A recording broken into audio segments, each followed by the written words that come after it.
Hey guys, I want to make a concise video distinguishing the taxpayer from the citizen, or the cardholder from the citizen. If you don't know what that means, you should definitely watch this video to figure it out. So, everybody, pause the video, grab your social security cards. If you don't have your social security card, you're just trusting me that this is what it says on the back, but you can verify it for yourself. This card is the property of the Social Security Administration and must be returned upon request. There you go. The card is not yours. The card belongs to the Social Security Administration, which means the only way that you can have it is if you stole it or if it's entrusted to you. By the way, the link is in the description for teamlaw.net. Has a much fuller explanation of this. You should definitely check it out if this interests you, which it should interest you. It has to interest you, otherwise you're a mentally lazy and dishonorable person. That's just how it is. Anyway. Card doesn't belong to you, which means it's entrusted to you because you didn't steal it. If it's entrusted to you, it's property of the Social Security Administration, and their policy is the number is to distinguish the card holder from any person of same or similar names, right? Note that they use the term card holder, which we interpret to mean ourselves, but truly, from the evidence, it is not. The card holder is separate from the citizen. The citizen is the one that has constitutional rights.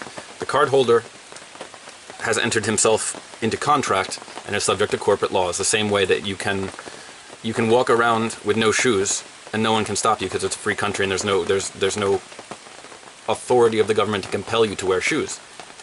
But if you walk onto private property, say McDonald's, and you don't have shoes on, they can kick you out and call the police and get you out of there through force because you violated, you're trespassing because you're not following the rules on their private property. It's the same thing with a corporation. If you enter into contract with a corporation, you're subject to those laws, and you can be held liable to hold true to your word in those contracts in a court of law, and not be protected by constitutional, because the Constitution is relevant in that case.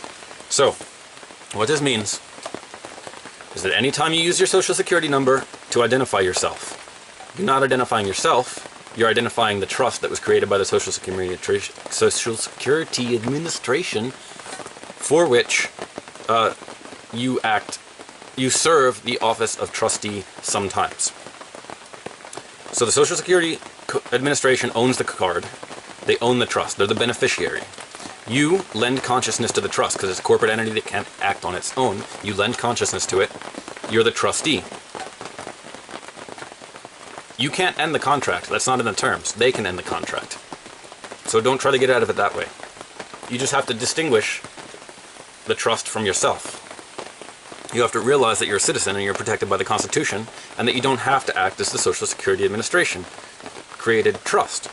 So when you use that number to identify yourself, you're identifying the trust, which means bank account owned by the Social Security Administration created trust. Driver's license issued to the trust. It's not issued to you because you have to have a Social Security number to get a bank account, to apply for a driver's license, to apply for a passport. All of these things are issued to the trust because you used a number to identify yourself, which is actually the trust. Because the number can never identify you because it's not your number. It's really that simple. And when you understand this concept, it is the key to being able to exercise your full constitutional freedoms. Go to teamlaw.net. They've got all the information, good stuff. And they'll also explain to you how the United States government, as we perceive it, is actually a corporation that was created in 1871, and basically we have no government right now. They're trying to reseat the original jurisdiction government so that we can get a legitimate president so we can hold the corporation accountable, but that's a story for another day. Check it out on teamlaw.net.